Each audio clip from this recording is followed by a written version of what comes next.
আমাদেরকে যদি কেউ হোয়াটসঅ্যাপে এতগুলো নাম দেয়, দেখা যায় এতগুলো আরবি লেখা আমরা কিভাবে লিখব।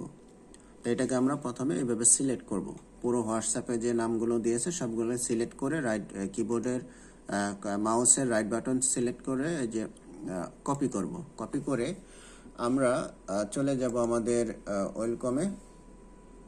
ওয়েলকাম করাল ড্রটা আমরা করব।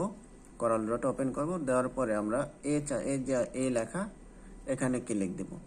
দেওয়ার পরে আমরা এখানে রাইট বাটন চেপে পেস্ট করে দেব। কিন্তু দেখেন এখানে একটা সমস্যা। কি সমস্যা? সমস্ত নামগুলো এরকম সিরিয়াল বাই সিরিয়াল চলে আসছে। তাহলে এখন কিন্তু আবার এটা একটা একটা করে সিলেক্ট করে নাম দেখে দেখে আলাদা করা একটা পেরেশানি, তাই না? তো এইরকম অনেকেরই হয়ে যায়। তো এটার সমাধান কি? চলুন এটার সমাধান করি, এরপর আরও সমাধান আমরা আসবো। আমার সাথেই থাকেন। এরকম আরও ভিডিও পেতে অবশ্যই আমাকে ফলো দিয়ে রাখেন। এবং এই ভিডিওটা আপনি যেহেতু শিখতেছেন, আরেকজনকে শেখার উদ্দেশ্যে, যেহেতু আমি আপনাকে শেখানোর উদ্দেশ্যে এই ভিডিওটা বানিয়েছি, আপনার মাধ্যমে যেন আরেকজন শিখতে পারে, এই ভিডিওটা অবশ্যই শেয়ার করে দিবেন। কারণ আপনি যেহেতু শিখছেন, আপনি একটু উপকৃত হয়েছেন অবশ্যই। যদি মনে হয় না আপনি একটু উপকৃত হয়েছেন, তাহলে আরেকজনকে উপকার করার উদ্দেশ্যে একটু শেয়ার দিয়ে দিবেন। আমাকে একটা কমেন্টস করবেন, যাতে করে এরকম ভিডিও আরও আমি নিয়ে আসতে পারি। যদি আমার ভালো হয়, আপনাদের কমেন্টসটা দেখে যদি আমার মনে হয় না আমি আরও সামনে ভিডিও দিব, তাহলে এরকম কমেন্টস করবেন একটু, হ্যাঁ। তো যাই হোক, এই যে একটা সমস্যা, হ্যাঁ, এটা সমাধানটা আমরা কীভাবে করবো? এটাকে ডিলিট করে দিই। এটাকে আমরা ডিলিট করে দিই। ডিলিট হয় না কেন? সিলেক্ট করে ডিলিট করে দিলাম। এখন আমরা কি, যেহেতু আমাদের কপি করা আছে, এখন আমরা একটা নোটপ্যাড নেব। আমাদের যে ডিজাইনটা রাখি, যেখানে যেই ফোল্ডারে আমরা ডিজাইন রাখি, সেখানে আমরা এখানে রাইট বাটন চাপ দেব। রাইট বাটন চাপলে দেখা যায় যে নিউর পরে যে টেক্সট ডকুমেন্ট, হ্যাঁ, টেক্সট ডকুমেন্ট, এখানে ক্লিক দেব। দেওয়ার পরে এই যে এরকম একটা ডকুমেন্ট আসবে, এটাকে ক্লিক দেব। দেওয়ার পরে ওই ওপেন হবে। ওপেন হওয়ার পরে এখানে রাইট বাটন চাপ দেব, পেস্ট করব। তাহলে আমাদের সমস্ত নামগুলো কি এখন কিন্তু আবার সিরিয়ালে এইভাবে চলে আসছে। প্রত্যেকটা নাম আলাদা আলাদা চলে আসছে। আর ওই সময় আমাদের কি হয়েছিল? সবগুলো এই দিকে সিরিয়ালে হয়ে গেছিলো, একটার পর একটা। তো ওইভাবে তো আমাদের নাম লিখলে হবে না, আমাদের লিখতে হবে এইভাবে। এরপর এখানে রাখার পরে এখানে কি করব? আমরা এইটাকে আবার সিলেক্ট করব। কন্ট্রোল এ চাপ দিয়ে, কিবোর্ড থেকে কন্ট্রোল এ চাপ দিয়ে এটাকে সিলেক্ট করলাম। এরপর এখান থেকে আবার কপি করব। প্রথমে কপি করে এখানে এনে পেস্ট করছি, আবার এখানে আনার পরে এটাকে এখানে রাখার পরে আবার এখান থেকে আমরা কপি করব। তাহলে আমরা কপি করে নিলাম। এরপরে আমাদের যে করাল ড্রটা ওপেন আছে, এখানে আমরা এতে চাপ দিব, ক্লিক দিব এবং রাইট বাটন পেস্ট। এখন দেখেন বন্ধুরা, এটা কিন্তু এইভাবে আসছে। ঠিক আছে, আমার কিন্তু এখন আমার দরকারই এইভাবে দেখা যায় নামগুলো আলাদা আলাদা হবে। ঠিক আছে, এভাবে সারিবদ্ধ থাকবে এই নামগুলো। আমি একটু ডিজাইনটাকে বড় করে দিই। এটা আমার যে সাইজ, সেই সাইজটা দিয়ে দিলাম 280 মিলিমিটার।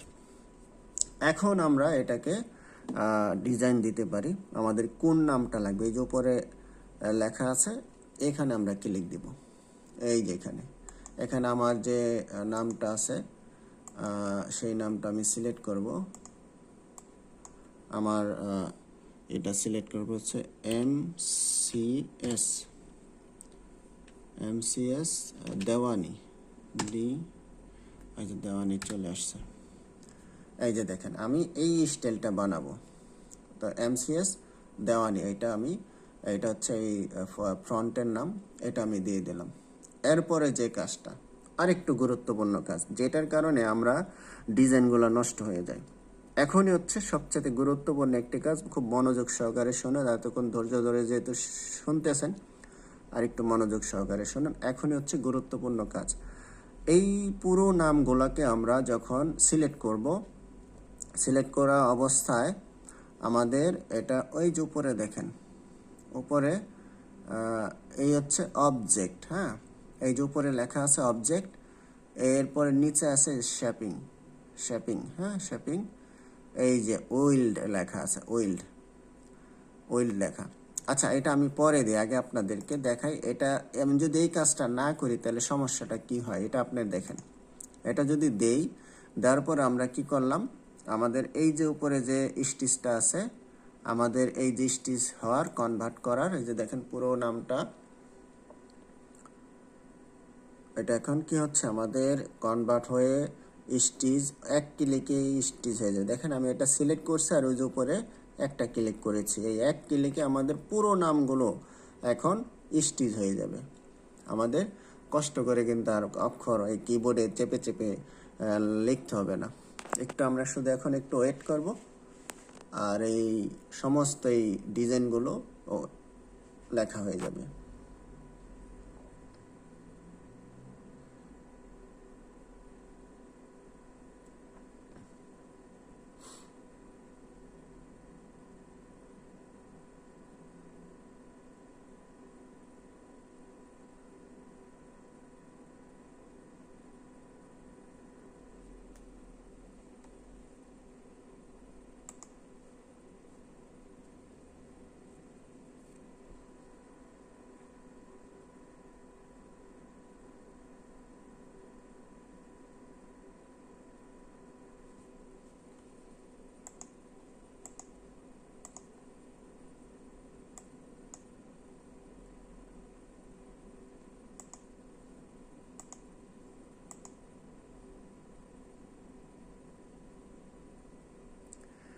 দেখেন বন্ধুরা, আমাদের এখানে কি হয়েছে, এটা হচ্ছে আমার লেখাটা, আর এটা হচ্ছে লেখার উপরে সবগুলো আলাদা আলাদাভাবে হয়েছে অক্ষরগুলো, কিন্তু একটার উপর আরেকটা লেখা উঠে গিয়েছে।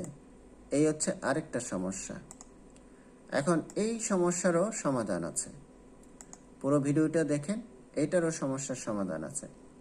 দেখা যায় আমরা যদি এই লেখাগুলোকে আরেকটা অপশন যদি ক্লিক না দেই, তাহলে এই সমস্যাটা, আমরা যদি কাজগুলো খুব দ্রুত তাড়াহুড়া করতে চাই, তাহলে এই সমস্যাগুলো হয়। সেক্ষেত্রে কী করব, আমরা এটাকে একটু ব্যাগে যাই, আমরা ব্যাগে চলে যাই, আমাদের পিছনে সেই আগের অবস্থায় চলে যাই।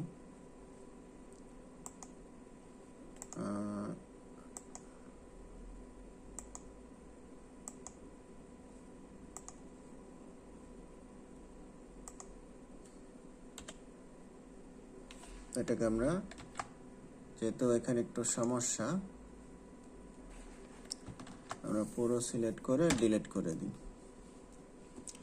আমাদের যেহেতু কপি করা আছে, আমাদের এখন নতুন করে আবার নিয়ে আসি নামগুলো, এখানে নিয়ে আসলাম। আমার নামগুলোর সাইজ দিয়ে দেব, কতটুকু সাইজ দরকার আমি সেই সাইজ দিয়ে দিব।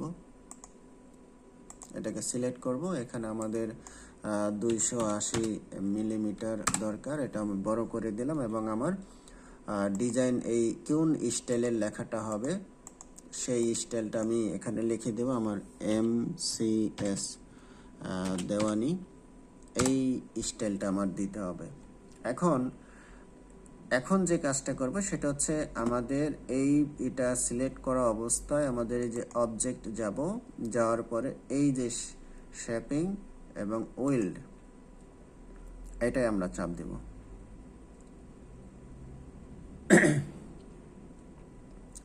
তো এই যে আমাদের শেপিং এবং ওয়েল চাপ দেওয়ার পরে দেখেন এই অপশনটা এতক্ষণ কিন্তু হাইড ছিল, এখন এটা অ্যাক্টিভ হয়ে গিয়েছে।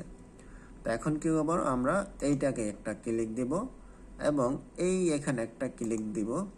এরপরে কি হবে দেখেন, আমাদের এই স্টিচগুলো, এই যে কনভার্ট লেখা আসছে, converting Corel draw graphics to embroidery, এই যে লেখা। আমরা একটু ওয়েট করি।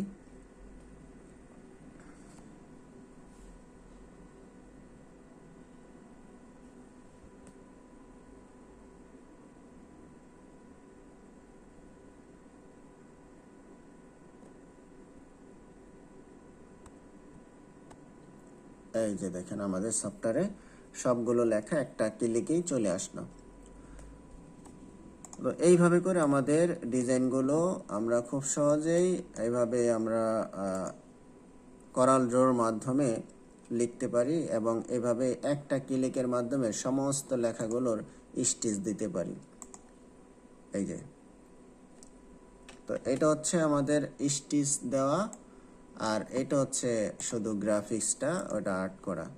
ঠিক আছে, তো বন্ধুরা এই ভিডিওটা আজকে এই পর্যন্তই। যদি এতটুকু এ উপকার হয়ে থাকে আপনার, অবশ্যই ভিডিওটা ছড়িয়ে দেবেন অন্যদের মাঝে, যাতে আরও অন্যরা শিখতে পারে, এবং একটা কমেন্টস করবেন, এটা আপনাদের কাছে আমার একটা দাবি।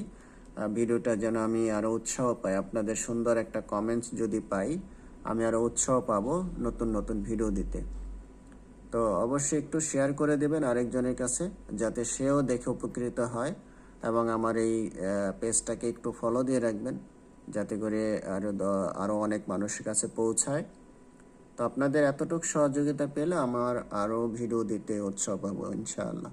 তো এই পর্যন্ত ধৈর্য ধরে আমার ভিডিওটা দেখার জন্য আপনাকে অসংখ্য ধন্যবাদ। আসসালামু আলাইকুম।